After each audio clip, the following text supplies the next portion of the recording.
오늘 하나님께서 우리에게 주신 말씀 열왕기상 3장 7절에서 10절 말씀입니다. 구약성경 열왕기상 3장 7절에서 10절 말씀, 하나님의 말씀 봉독하여 드릴 때 하나님의 음성을 경청하십시오. 나의 하나님 여호와여, 주께서 종으로 종의 아버지 다윗을 대신하여 왕이 되게 하셨사오나 종은 작은 아이라 출입할 줄을 알지 못하고 주께서 택하신 백성 가운데 있나이다. 그들은 큰 백성이라 수요가 많아서 셀 수도 없고 기록할 수도 없사오니 누가 주의 이 많은 백성을 재판할 수 있사오리이까. 듣는 마음을 종에게 주사 주의 백성을 재판하여 선악을 분별하게 하옵소서. 솔로몬이 이것을 구하매 그 말씀이 주의 마음에 든지라. 아멘. 삼국지를 읽어보면 아주 뛰어난 책사가 몇 명 있습니다. 제일 대표적인 사람이 누굽니까? 제갈공명이죠. 이 제갈량과 방통, 아주 뛰어난 사람이고, 이 뒤를 잇는 인물들이 서서와 주유입니다. 근데 이 네 명의 인물 중에서 세 명이 한 사람의 제자입니다. 수경 선생 사마위의 제자인데, 이 삼국지 자체에는 그 사마위에 대한 이야기가 많이 나오진 않습니다. 잠깐 지나가는데, 이 사마위 동네에 아주 재미있는 야사가 굉장히 많이 있습니다. 이 제갈량과 관련된 야사인데요. 사마이가 이제 이 제자들을 가르치면서 어느 날 문제를 냅니다. 내가 이 방 바깥으로 나가게 해봐라. 이렇게 문제를 내는 겁니다. 그러니까 이제 제자들이 여러 가지 방법으로 이 스승을 꼬시죠. 어떤 제자는 아주 귀한 책을 찾아가지고 왔다고 책을 보러 나오라 이렇게 꼬시기도 하고, 귀한 인물이 찾아왔다고 나와보라고 이야기하기도 합니다. 그래도 안 넘어가요. 어떤 사람은 불이야 이러고 불났다고 나오라고 하고, 또 어떤 제자는 뭐 독사가 나타났다고 겁을 주면서 나오라고 하기도 하고, 여러 가지 방법을 쓰는데 꼼짝도 안 하는 겁니다. 그러니까 이 제갈량이 보다가 한숨을 푹 쉬더니 그렇게 이야기를 해요. 스승님, 이거는 좀 너무 불가능한 문제 같습니다. 이 안에 있는 스승님은 어떻게 해도 밖으로 보낼 수 없습니다. 그런데 저는 선생님이 밖에 있으면 방 안으로 집어넣는 것은 아주 금방 할 수 있습니다. 이렇게 이야기를 해요. 그러니까 사마이가, 야, 내가 밖에 있다고 네가 나를 무슨 수로 집어넣겠냐?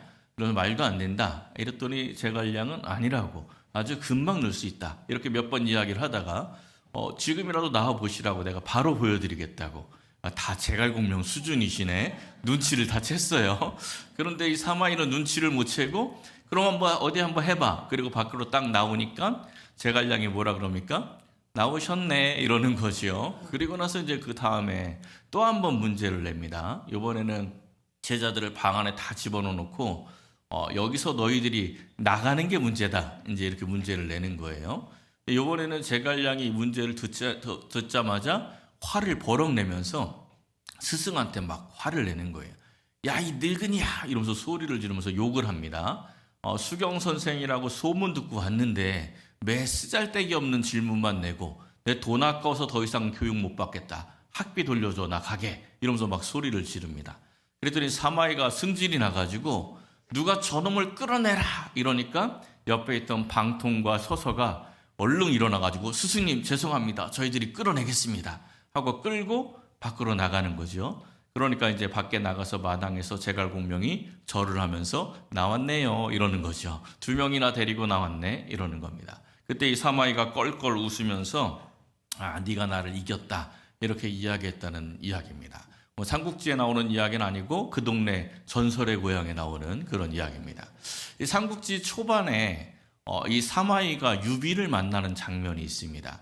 조조한테 쫓겨서 막 도망을 치다가 산골 마을에서 우연히 이 수경 선생의 집에 들어가는 거예요. 둘이 이제 반갑게 이야기를 하다가 이 사마이가 유비가 보통 인물이 아니라는 것을 알고 여러 가지 이야기들을 해줍니다. 유비도 사마이가 보통 인물이 아니라는 것을 알고 자기 신세 한탄을 해요. 내 옆에 관우도 있고 장비도 있고 조자룡도 있고 이렇게 엄청난 장수들이 있는데 나는 매 전쟁에 맨날 져가지고 이렇게 쫓겨만 다닌다고.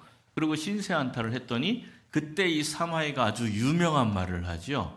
아무리 큰 힘이 있어도 그 힘을 다룰 지혜가 없으면 아무 소용이 없습니다.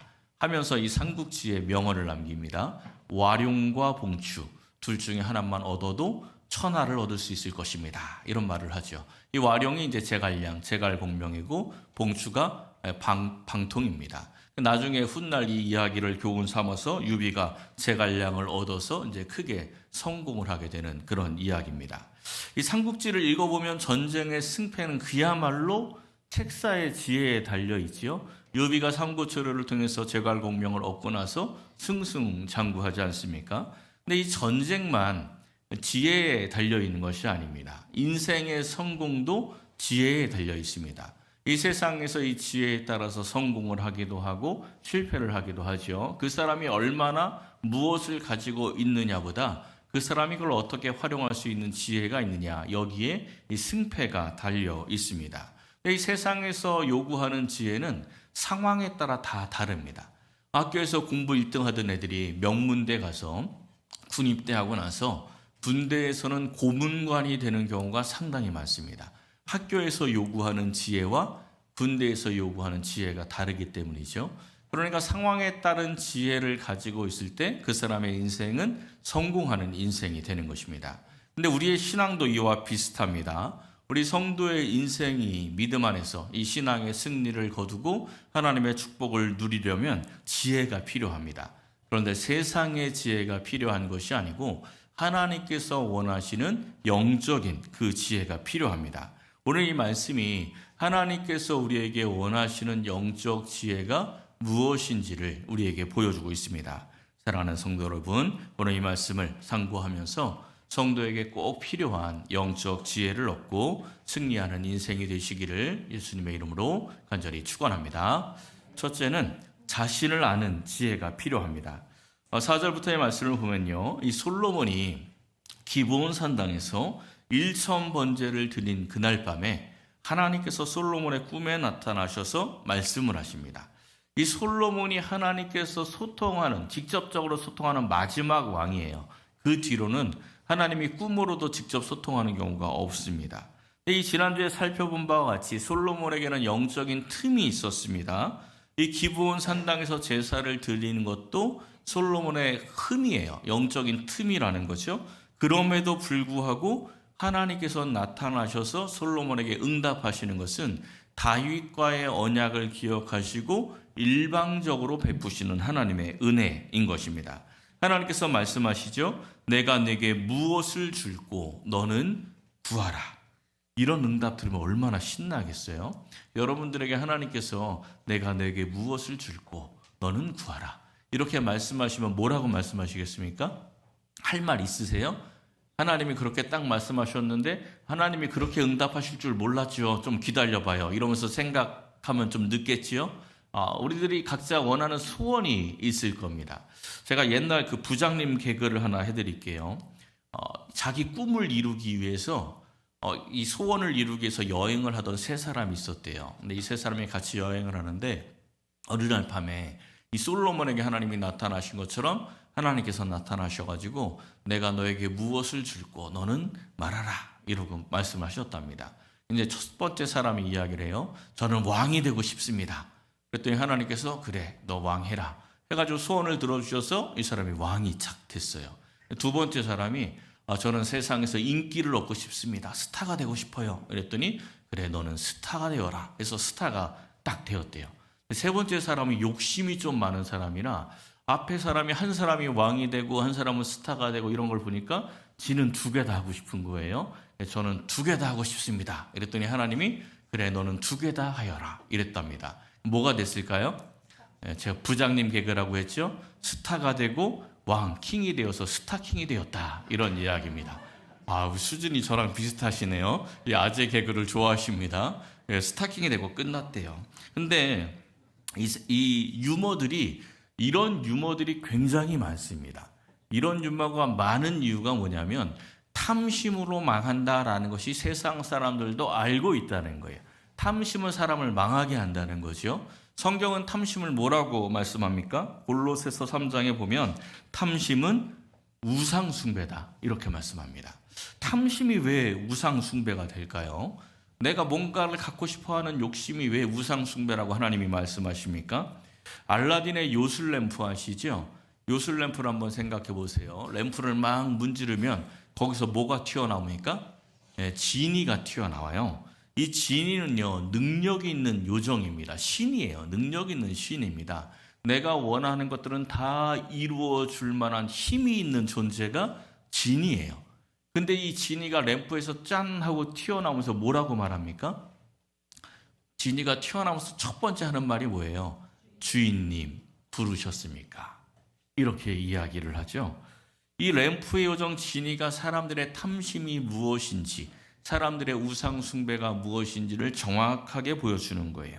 가치와 목적은 내가 정합니다. 신은 뭐죠? 신은 내가 원하는 거 이루어주는 수단인 거죠. 그러니까 우리 이 교회를 좀 적용해서 이야기하면 내가 필요한 거 있을 때마다 기도만 하면 하나님은 알아서 나타나서 내 기도에 응답만 해주면 되는 거예요. 그 하나님이 나에게 뭘 요구하는지, 하나님이 원하시는 뜻은 무엇인지 관심은 없습니다. 어쨌든 내가 필요할 때 램프 문지르듯이 기도만 하면 하나님이 짠 나타나서 응답해 주시면 되는 거죠. 이런 신앙을 열왕기서에서는 산당신앙 이렇게 표현을 합니다. 그게 우상숭배죠. 하나님을 우상처럼 섬기는 신앙이 산당신앙이라는 겁니다. 근데 지금 이 산당에서 솔로몬이 제사를 드리고 있는데 지금 이 순간만큼은 솔로몬이 산당신앙적인 모습을 보이지를 않습니다. 지금 하나님께서 축복하시는 이유가 자기의 어떤 공로나 자기가 어떤 무엇인가 행해서가 아니고 철저하게 하나님의 은혜임을 알고 있었기 때문입니다. 그래서 하나님께서 소원을 묻는 이 질문에 그냥 소원부터 이야기하는 것이 아니고 세 가지의 단계를 거칩니다. 제일 먼저 은혜에 대한 감사를 표현해요. 6절 말씀이 이야기하죠. 하나님 앞에서 늘 성실과 공의로 살아가던 이 다윗에게 하나님께서 큰 은혜를 베푸셨고 그에게 아들을 주셨고 그 아들인 자신을 왕의 자리에 앉게 하셨다는 겁니다. 그러니까 솔로몬이 자기의 왕됨이 자기의 노력이나 자기의 힘이 아니고 오직 하나님께서 다윗에게 주신 언약으로 말미암아 왕이 되었다라는 것을 인정하고 있는 것이죠. 이 왕의 자리에 앉아서 이런 겸손을 갖는 게 쉬운 일이 아닙니다. 우리가 뭔가 간절한 기도 제목이 있을 때 대학에 가기 위해서, 합격하기 위해서 또는 회사에 취직하기 위해서 이런 여러 가지 소원의 제목이 있을 때 하나님 앞에 겸손히 기도하기 쉽습니다.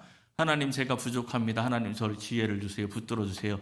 이렇게 겸손하게 기도하기 쉬운데 합격하고 나서 이루고 나서 그 겸손이 그대로 유지되기는 쉽지 않습니다. 그 뒤에는 다 까먹어요. 그 뒤에는 자기가 잘한 거예요. 그냥. 그 후에도 하나님께 겸손히 기도하는 게 쉽지가 않은 거죠. 근데 이 솔로몬은 왕이 된 후에 자기의 힘이 아니라는 것을 철저하게 알고 아주 겸손하게 하나님께 그 은혜를 감사하고 있다는 것입니다. 그리고 두 번째로는요, 7절에 보면 자신의 연약함을 역시 겸손하게 고백을 합니다. 종은 작은 아이라 출입할 줄을 알지 못합니다. 이 작은 아이다.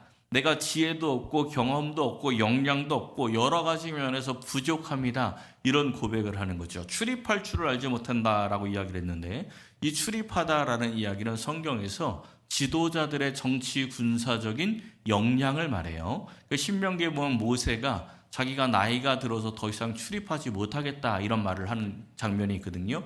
더 이상 내가 이스라엘을 이끌 만한 힘이 없다 이런 표현입니다. 근데 지금 솔로몬이 내가 출입할 줄을 알지 못합니다 하고 고백을 하고 있는 거예요. 하나님 앞에 자신의 연약함과 한계를 고백을 하는 거죠. 그리고 나서 세 번째 자신이 원하는 것을 이야기를 합니다. 8절에 보면 말하죠. 듣는 마음을 종에게 주사 주의 백성을 재판하여 선악을 분별하게 하옵소서. 듣는 마음이 왜 필요하대요? 하나님께서 맡겨주신 그 하나님의 백성 잘 다스리려면 듣는 마음이 필요합니다. 이렇게 이야기를 하는 거예요. 공부를 못하는 아이들은요, 자기가 뭘 못하는지 잘 모릅니다. 어느 부분이 부족한지 정확하게 몰라요. 공부를 잘하는 아이들은 자기가 뭐가 부족한지 정확하게 알지요. 그래서 그 부분을 메꿔서 성적이 올라가는 겁니다. 이 솔로몬이 지금 자기 자신을 아는 지혜가 있어요. 자기의 연약함과 부족함을 알고 하나님께서 맡겨두신 사명, 그것을 감당하기 위해 뭐가 가장 필요한지도 알고 있는 겁니다. 그래서 듣는 마음을 구하는 거죠. 여기서 이 듣는 마음 할 때 이 듣다라는 히브리어가 쉐마입니다. 쉐마 어서 많이 들어봤죠? 어디서 들어보셨어요? 쉐마 이스라엘. 이 신명기에 나오는 쉐마 이스라엘. 하나님께서 이스라엘 백성들이 가나안 땅에 들어가기 전에 쉐마 이스라엘 하면서 말씀해 주신 내용이 있잖아요.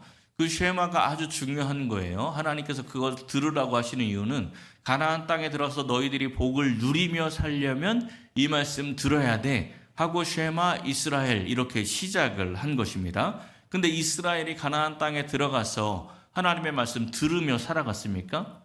지멋대로 살잖아요. 그게 사사기죠. 자기 소견에 옳은 대로. 말씀을 듣고 사는 게 아니라 자기 소견에 옳은 대로 삽니다.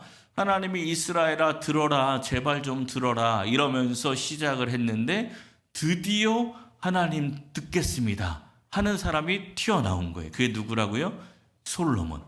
하나님이 들으라 했는데 솔로몬이 듣고 싶습니다. 듣는 마음 주세요. 이렇게 기도를 한 겁니다. 그러면 하나님이 기쁠까요? 안 기쁠까요? 당연히 기쁘죠. 그래서 10절에 보면 솔로몬이 이것을 구하매 그 말씀이 주의 마음에 든지라. 하나님의 마음에 쏙 들었어요. 그래서 응답하시고 큰 복을 주신 거죠. 우리도 이 원리를 잘 아셔야 됩니다. 우리도 먼저 감사해야 돼요. 뭘 감사해야 합니까? 솔로몬이 다윗 언약으로 축복을 받은 것을 알고 감사한 것처럼 우리는 예수님의 십자가 언약으로 우리가 구원받은 것을 알고 감사해야 합니다. 구원에 대한 감사가 제일 먼저예요. 그리고 두 번째는 자기의 부족함과 연약함을 심령의 가난함으로 인정하고 겸손함으로 기도해야 되겠죠. 그리고 마지막으로 해야 할 기도가 하나님께서 내게 요구하시는 것들, 한마디로 사명이죠. 하나님께서 내게 요구하시는 것들을 이루기 위해서 내게 가장 필요한 것이 무엇인지를 알고 간구하는 것입니다. 그럴 때 하나님께서 기뻐하시고 응답하시고 채워주시는 거죠. 사랑하는 성도 여러분, 솔로몬처럼 자기 자신을 아는 지혜로 하나님께 간구하여 응답받고 또한 축복받으시기를 예수님의 이름으로 간절히 축원합니다.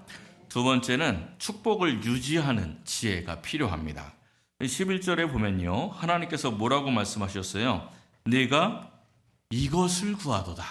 하나님이 깜짝 놀라셨어요. 와, 이런 애가 튀어나왔네? 이러시는 거죠. 하나님이 감격해 하십니다. 하나님께서 맡기신 일을 감당하기 위해서 기도하니 하나님이 너무 좋아하시는 거예요. 그리고 먼저 솔로몬이 요구하지 않은 세 가지를 이야기합니다. 사람들은 이거 구한다는 거죠. 뭡니까? 자기를 위하여 장수하기를 구하지 아니하며 또 부도 구하지 아니하며 자기 원수의 생명을 멸하기도 구하지 않았다. 쉽게 이야기하면 재산, 건강, 권력 이 세 가지 위해서 기도하지 않았다. 이런 이야기입니다. 근데 이거 누가 기도하는 겁니까? 누가 기도해요? 재산과 건강과 권력을 위해서.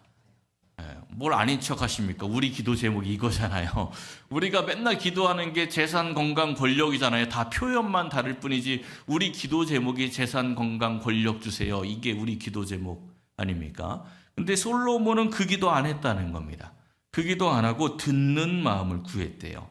백성들의 말에 귀를 기울이고 하나님의 말씀에 귀를 기울이겠습니다. 이렇게 기도했다는 거죠. 그래서 하나님이 응답하십니다. 12절에서 응답하시죠. 네 말대로 내게 지혜롭고 총명한 마음을 주겠다. 그리고 이제 부가적으로 13절 부가적인 축복을 주십니다. 그러면 12절 축복이 중요한 거예요? 13절 축복이 중요한 거예요? 네, 당연히 12절인데 13절 대답이 나오네. 그 부가적입니다. 13절은 12절이 중요한 거고 13절 축복은 그냥 곁들여서 주시는 거예요. 근데 13절이 뭡니까? 네가 구하지 아니한 부귀와 영광. 부귀와 영광이 좋으니까 우리는 뒤에 게 자꾸 시선이 가요. 그럼 그쪽 거 어떻게 얻지? 이러다가 지혜와 총명, 나도 솔로몬처럼 듣는 마음 구해서 그거 얻어야 되겠다. 이렇게 생각하면 결론이 잘못되는 것입니다. 솔로몬은 듣는 마음을 구한 이유가 뭐냐면 하나님이 왕의 사명을 주셨으니 왕의 사명 잘 감당하려면 듣는 마음이 있어야 되겠습니다. 이렇게 기도했어요. 그랬더니 하나님이 네가 왕의 사명 잘 감당하려고 이거 구하는구나. 그러면 내가 그거 줄게. 그리고 부가적으로 왕의 사명을 조금 더 쉽게 감당할 수 있도록 부귀와 영광도 줄게. 이렇게 되는 겁니다. 그러니까 부귀와 영광은 사명을 더 잘 감당하라고 그 일을 하게 하기 위해서 필요를 채워주시는 겁니다. 우리가 하나님의 일을 하고자 하면 하나님께서는 우리가 그 일을 하기 위해 필요한 모든 것들을 채워주십니다. 그런데 문제가 뭐냐면 우리 마음이 그렇게 순수하지가 않아요. 내게 필요한 것들을 채우기 위해서 하나님의 일을 하고 싶어 하는 척 할 때가 많습니다. 그러니까 하나님의 일을 하고 싶어서 열심히 간구할 때 하나님이 채워주시는 게 아니고 내게 필요한 것들을 채우고 싶어서 하나님의 일을 하고 싶어 하는 척 하는데 나 스스로도 그걸 몰라요. 나도 스스로 속고 있는 거예요. 하나님 뭐 채워주시면 이거 주시면 내가 하나님이 열심히 할게요. 하나님 요것만 이루어 주시면 내가 하나님 일 열심히 할게요. 이렇게 기도하는 경우 굉장히 많지 않습니까? 그렇게 기도하는 사람들의 대부분은 그렇게 채워주시면 까먹습니다. 하나님의 일 안 해요. 하나님의 일을 하고 싶어서 그걸 채우고 싶어 하는 걸로 자기 스스로 속고 있었던 것이죠.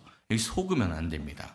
12절 13절에 보면 우리 하나님께서 주노니라고 말씀을 해주셨는데 이 주노니라고 번역된 단어의 문법이 칼 완료 이렇게 써 있어요. 칼이라는 게 히브리어 문법 용어 중에 하나인데 칼 완료라는 것을 쉽게 풀어서 설명은 뭐라고 써 있냐면 주어가 완성한 상태 이렇게 써 있어요. 주노니의 주어는 누굽니까? 내간데 하나님이죠. 하나님이 완성한 상태라는 겁니다. 이 주노니라는 문법이. 그러니까 하나님께서 솔로몬에게 지혜와 청명과 구하지 아니한 부귀와 영광도 주겠다라고 말씀하셨는데 이게 우리의 느낌으로 앞으로 주겠다 이런 느낌 같지만 하나님께서는 이미 주셨다는 겁니다. 이미 완성해서 주셨어요. 그러니까 솔로몬은 앞으로 지혜와 부귀와 영광을 얻기 위해서 애쓸 필요가 없습니다. 하나님께서 주신 것을 그냥 찾고 누리기만 하면 돼요. 이미 주셨으니까 여기 있었네 하고 찾아서 그냥 내가 누리기만 하면 되는 것입니다.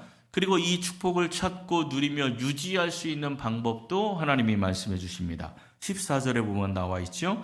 내 길로 행하며 내 법도와 명령을 지키면 내가 또 내 날을 길게 하리라.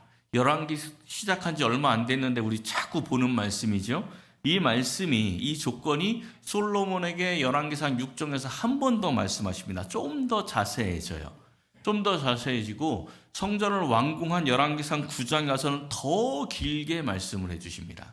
그러니까 하나님의 말씀이 이렇게 해놓고 나중에 조금 더 자세하게 말씀이 많아지고 그 마지막에 더 이렇게 이야기해줘요. 그럼 왜 그럴까요? 왜 자꾸 말이 길어질까요? 솔로몬이 이 말씀을 그냥 귀뚱으로 듣고 있는 거예요. 이 말씀을 제대로 듣지 않으니까 아이들에게 공부해라 했는데 제대로 안 들으면 잔소리가 길어지잖아요. 그러니까 하나님께서 자꾸 잔소리가 길어지는 겁니다. 솔로몬은 지금 비록 연약한 모습이긴 했지만 자기 자신을 아는 지혜로 하나님께 듣는 마음을 요구했어요. 그걸 간청했죠. 이 모습은 굉장히 복된 모습입니다. 그래서 하나님께서 기뻐하시면서 그에게 복을 주신 거죠. 근데 우리가 지난주에 살펴보았듯이 이 솔로몬에게 영적인 틈이 있었단 말입니다. 하나님이 그걸 알까요? 모를까요? 당연히 하나님은 아시죠. 그러니까 하나님께서 복을 주시면서 계속 반복해서 경고해 주시는 말씀이 너에게 틈 있잖아. 내가 아무리 복을 쏟아 부어 주어도 너 그 틈으로 복 다 새어나간다. 그러니까 말씀을 가까이에서 그 틈 메꿔. 그래야 내가 주는 복이 그 안에 가득 채워지고 네가 그 복을 누릴 수 있다. 이렇게 지금 하나님이 계속 반복해서 경고해 주시는 겁니다. 근데 솔로몬이 이 말씀을 듣고 그 틈을 메꿉니까?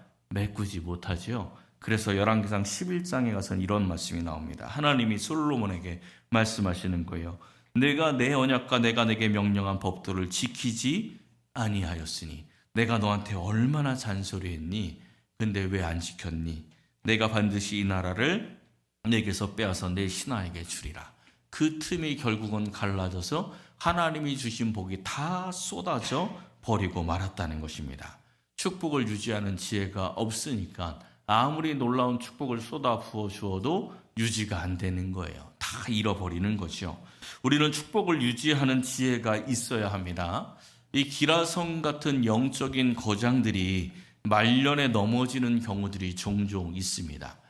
정말 좋아했던 분인데, 그 메시지 참 좋다 했던 분들인데, 마지막에 물질 문제, 돈 문제로 또 성적인 문제로 넘어지는 모습을 보면 굉장히 실망감이 찾아옵니다. 실망감을 넘어서 상처를 받을 때도 있어요. 그동안의 사역이 무엇인가 이런 생각이 들 때도 있지요. 그렇다고 해서 그간의 사역을 우리가 무시할 필요는 없습니다. 그때는 하나님께 잘 쓰임 받은 거지요. 마지막에 넘어진 거예요. 얼마 전에도 제가 개인적으로 굉장히 좋아했던 기독교 저술가가 불륜을 고백하면서 사역에서 물러나서 저의 마음이 상당히 안 좋았던 그런 일이 있었습니다. 근데 그분들이 넘어지게 된 이유가 뭡니까? 그런 분들만 넘어집니까? 누구나 다 넘어질 수 있는 거예요. 베드로전서 5장 8절에서 9절 말씀하죠. 너희 대적 마귀가 우는 사자같이 두루다니며 삼킬 자를 찾고 있다. 마귀가 삼킬 자를 찾으려고 여기저기 돌아다니고 있다는 겁니다. 그래서 근신하고 깨어 있으라는 거죠. 믿음을 굳건하게 하여서 사탄을 대적하라는 것입니다. 그렇게 안 하면 그 기라성 같은 영적 거장들도 어느 한순간에 사탄에게 꿀꺽 삼킴을 당하게 되는 것이지요. 깨어 있어야 합니다. 축복을 유지해야 하는 겁니다. 하나님께서 이미 우리에게 복을 주셨습니다.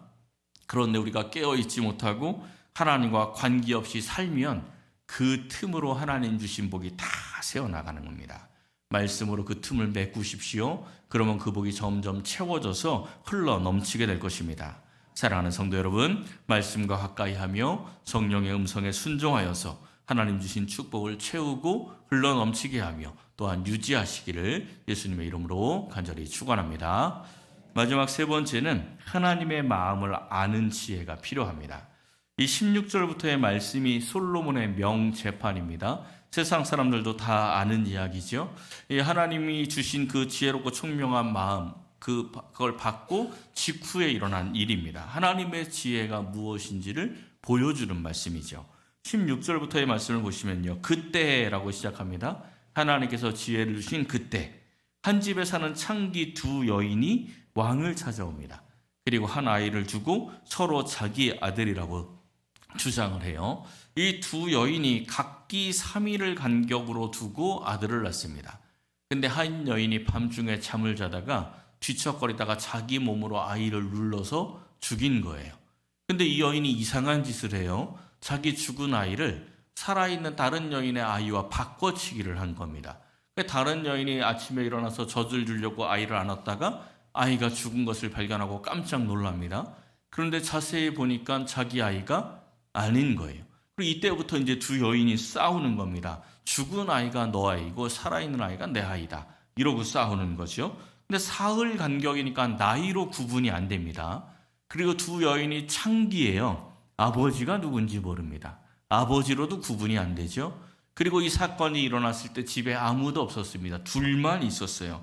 요즘처럼 유전자 검사가 되는 것도 아니고 이거는 해결 방법이 없는 거죠. 창기, 사회 최하층인데 사회 최하층 두 여인의 재판이 왕 앞에까지 왔다라는 이야기는 그 이하 시스템에서 해결이 안 됐다. 계속 항소 올라가다가 지금 왕 앞에까지 올라오게 된 거죠. 솔로몬이 어떻게 해결했습니까? 다 아는 이야기죠. 24절부터 보면 칼 가져와 잘라서 이 반으로 나누어서 양쪽 여인한테 다 줘. 이렇게 이야기를 합니다. 이게 이제 사실 애굽식 재판입니다. 만약에 이게 물질이라면 굉장히 합리적이죠. 누가 주인인지 도저히 알 수 없으니 그냥 잘라서 반씩 나눠 가죠. 이런 간단한 겁니다. 그런데 지금 이 상황은 물건이 아닙니다. 생명이에요. 악입니다. 그러니까 이게 그냥 자를 수 있는 문제는 아니죠. 근데 여인들이 어떻게 반응을 했는지 보십시오. 이 산 아들의 어머니가 마음이 불붙는 것 같아서 산 아이를 그에게 주고 죽이지 말아달라라고 요청을 합니다. 근데 다른 여자는 뭐라고 이야기합니까? 내 것도 되게 말고 네 것도 되게 말고 나누게 하라. 어차피 내 거 안 될 거면 그냥 나눠줘라. 이런 이야기입니다. 이 상황만 봐도 누가 진짜 엄마인지 알겠죠? 우리도 다 압니다. 우리도 솔로몬의 지혜가 있어요. 그런데 엄마의 이 반응이 당연해 보이지만 이 상황이 쉬운 상황이 아닙니다. 율법에 의하면요, 유괴에 대한 죄의 대가는 사형이에요, 처형입니다. 근데 지금 이 아이 유괴로 재판을 하고 있는데 하부 시스템에서 결정이 났다면 그냥 어느 정도 징계받고 끝날 수도 있겠죠. 근데 지금 왕 앞에까지 와서 재판을 받고 있습니다. 이제 이 재판의 결과는 누가 진짜 엄마인가 이걸로 끝나지 않습니다. 재판에 패배하면 어떻게 되는 겁니까? 네, 죽는 거예요. 사형당해야 되는 거죠. 그냥 누가 엄마냐 이거 가리는 것으로 끝나는 게 아니라는 거죠. 그러니까 지금 이 아이의 엄마가 마음이 불붙어서 저 사나이를 저 여인에게 주십시오. 이 말은 다르게 이야기하면 무슨 이야기입니까? 내가 죽겠습니다. 이런 이야기죠. 아이가 죽는 것보다 내가 죽는 게 낫다. 이런 이야기입니다. 이 마음이 불붙는다 할 때 이 마음이라는 히브리어가 라함인데 어머니의 태를 뜻하는 레헴이라는 단어에서 나온 그런 뜻입니다. 그러니까 지금 어머니의 태가 불붙는 것 같은 어머니의 마음으로 아이 죽이지 말아달라고 그냥 내가 죄를 뒤집어 쓰고 내가 죽겠다라고 이야기를 하는 겁니다. 이 마음, 이 라함이라는 단어가요, 긍휼이라고 성경에서 번역이 됩니다. 하나님의 마음을 뜻할 때 이 단어가 사용이 됩니다. 호세아서 11장에 있는 말씀을 보십시오. 이스라엘이 멸망할 때 하나님께서 주신 말씀입니다. 내 마음이 내 속에서 돌이켜 나의 긍휼이 온전히 불붙듯 하도다. 이 여인이 지금 반으로 잘려서 죽을 아이를 보면서 그의 마음이 불붙었는데 이스라엘 백성들이 멸망할 때 그들을 보면서 하나님의 마음이 이 엄마의 마음처럼 불붙고 있었다는 것입니다. 지금 이스라엘이 포로로 끌려가서 열왕기서 처음 보고 있다고 했잖아요. 그들의 마음에 하나님이 우리 미워가지고 포로 보낸 게 아니었구나. 하나님의 마음이 불붙고 있었구나. 그걸 깨닫고 있는 거죠. 이 하나님의 마음, 이 궁극적인 불붙는 마음이 언제 우리에게 드러납니까? 예수님께서 이 땅에 오셔서 우리 대신 십자가에 달려 죽으시죠. 왜 죽으셨어요? 하나님의 마음이 불붙어서 우리를 살리려고 너희들 죽는 것보다 내가 죽겠다 하고 하나님께서 이 땅에 오셔서 십자가에 달려 죽으신 것입니다. 솔로몬이 그 하나님의 마음을 알았어요. 어머니의 그 마음, 긍휼의 마음을 알았다는 것이죠. 이 솔로몬이 구했던 마음을 다시 한번 보십시오. 듣는 마음을 구했는데 듣는 마음을 구한 목적이 선악을 분별하는 것입니다. 선악을 분별하는 것은 인간의 소관이 아니죠. 누구만 할 수 있습니까? 하나님만. 그래서 선악과 먹지 말라고 했잖아요. 너희들이 온 세상을 다스리되 선악과는 먹지 말고 하나님께 선과 악의 분별을 맡겨라. 이게 하나님께서 명하신 명령이었죠. 근데 지금 솔로몬이 뭐라고 이야기하냐면 선악을 분별하게 해달라고 기도했어요. 듣는 마음을 통해서. 그러니까 사람의 마음으로 선악을 분별하는 것이 아니고 하나님의 말씀을 듣고 하나님의 마음으로 선악을 분별하게 해달라라고 기도한 것입니다. 이 솔로몬은 연약하고 부족했지만 자기 자신을 아는 지혜가 있었습니다. 자기의 의나 공로가 아니라 다윗과의 언약으로 자신이 왕이 되고 축복받았음을 알았어요. 그래서 겸손히 기도했습니다. 그리고 하나님의 마음을 아는 지혜가 있어서 긍휼로 재판을 하고 나라를 다스렸습니다. 그런데 말씀을 가까이 하지 않아서 이 축복을 유지하는 지혜가 없어서 마지막이 좋지 않게 끝난 것입니다. 이러한 말씀들이 성경에 기록된 이유가 무엇입니까?